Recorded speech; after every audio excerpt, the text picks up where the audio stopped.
Greene knows bodybuilding is a science. Get the science right with muscle meds. Oh yeah, that depends on who I'm talking to. If you're somebody I'm going to compete against, I'm thinking about 2 all-beef patties, special sauce, lettuce, 2 pickles, onions on a sesame seed bun. Basically what's going through my mind is what I believe is, you know, what should go through the mind of a champion or a craftsman trying to hone his skills. You know, Ronnie's got to be one of the most, you know, amazing Mr. Olympia specimens of all time, you know, particularly for things like that, noteworthy qualities like that. But I mean, even so was Dorian, you know. Let's face it, I think it was during the Dorian era that whole new precedence was set, you know, as needing to have, you know, exceptional glute and hamstring tie-ins and muscular condition in those areas. You know, that wasn't a prerequisite or a requirement back in Steve Reeves' day, nor was it a requirement, you know, during the Haney era. Now, you know, let's face it, you know, you need to have those areas dry and tight. And the only way to do that, I think, is to, you know, spend enough time, you know, developing better mind to muscle connections with those areas.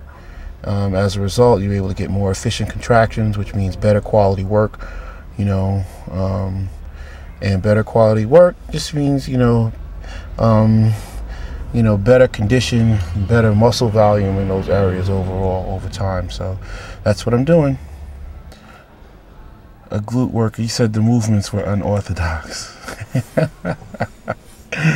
And I didn't take offense, but I definitely, first thing I gotta correct is I don't call it a workout. I don't work out.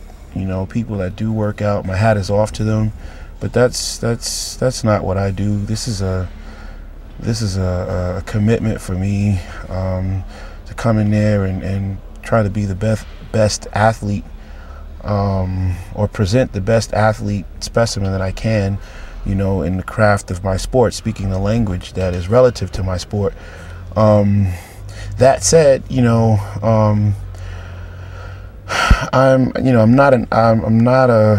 not working out. I'm actually training.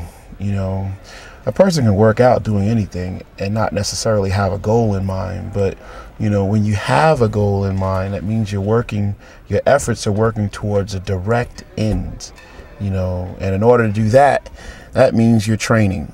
You know, when someone goes to, you know, learn how to, you know, deal with the cooling unit or refrigeration systems or computer programs, you know, they don't call it a, you know, 6-month, you know, workout at Apex Tech or something like that. They'll call it a 6-month training program.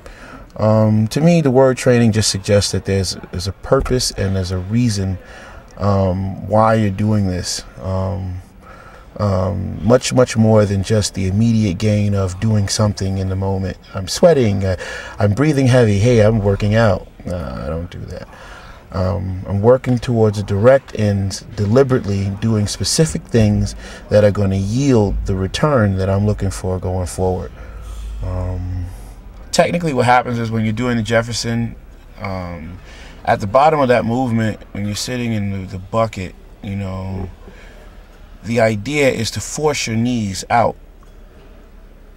And as you force your knees out, that activates your glutes.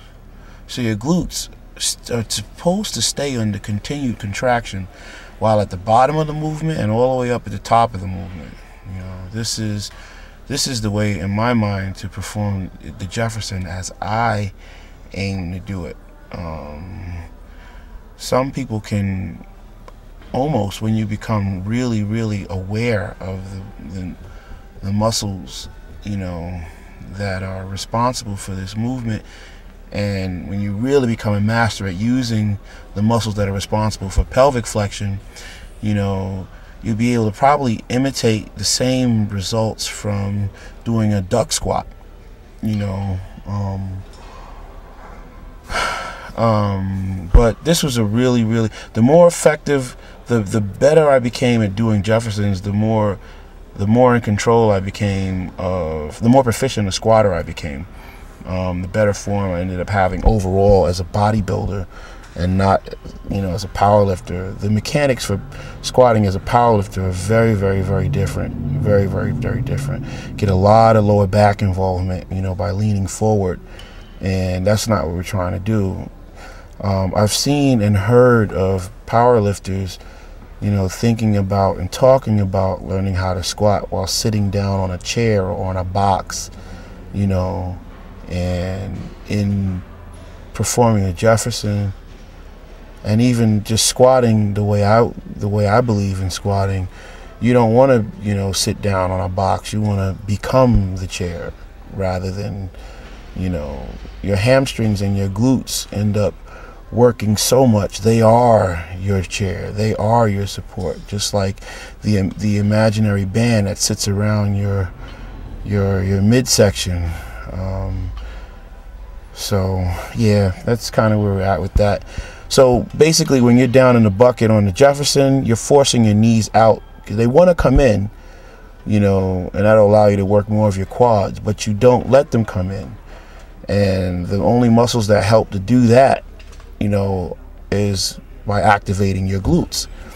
So by activating your glutes there and then following that up with an abduction movement, automatically, you know, you've created what becomes like a compound movement, you know, a compound exercise on that area, which is your glutes.